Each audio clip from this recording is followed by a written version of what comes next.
नमस्कार दर्शकों, आप सभी का हार्दिक अभिनंदन करता हूँ।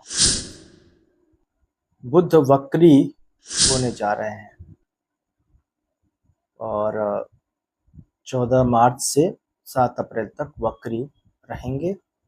मीन राशि में वक्री रहेंगे। यहाँ पर बुध रहेंगे और वक्री रहेंगे। यहाँ पर राहु भी हैं और यहाँ पर सूर्य भी हैं। तो इसका प्रभाव कर्क राशि पे क्या पड़ेगा वो देखेंगे, वो समझेंगे। बने रहेगा, जो बताने वाला वो होकर रहने वाला है। हालांकि बुध यहाँ पे बहुत अच्छी स्थिति में नहीं है, तो कर्क राशि के लिए बुध 12वें घर के स्वामी बनेंगे। तो अच्छा स्थिति नहीं है तो अच्छा परिणाम नहीं देंगे। तो आपको सतर्क रहने की यहाँ पे आवश्यकता है। आपको यहाँ पे चीजों को अच्छे से सोच समझ के चलने की आवश्यकता है। जैसे 12वां घर डिस्टर्ब हुआ तो 12वां घर पैसे की खर्चे को इंडिकेट करता। तो 14 मार्च से लेके 7 अप्रैल तक पैसे आपके अच्छे खासे खर्च होने वाले हैं। हॉस्पिटल में या परिवार के किसी सदस्य पे आपका पैसा ज्यादा खर्चा हो सकता है, हॉस्पिटल में खर्चा करना पड़े। तो ये कोशिश करिएगा, किसी को है तो खर्चा तो करना पड़ेगा।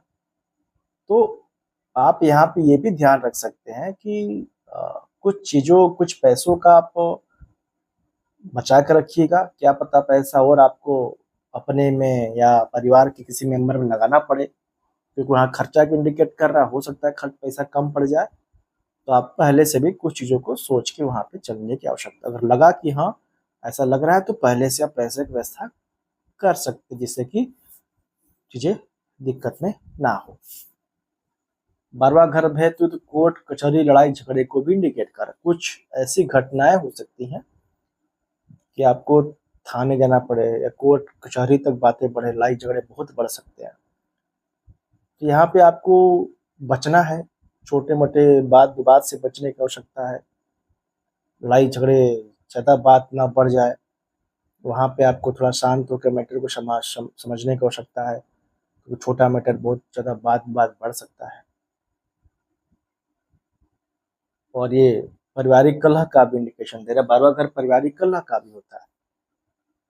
तो यहाँ पे ऐसे हो सकते हैं चीजें कि कुछ वाइफ से, कुछ पत्नी से पर्सनल लाइफ में, मैरिज लाइफ में बात बहुत ज़्यादा बढ़ जाए।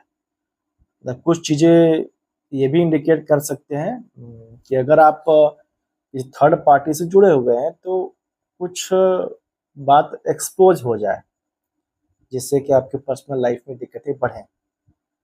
कुछ ऐसी चीज़ें हो सकती हैं, जैसे कि मान लीजिए कि आपका कहीं किसी से रिलेशनशिप चल रहा है, एक्स्ट्रा अफेयर किसी से है, तो या पति या पत्नी को मालूम हो चल सकता है।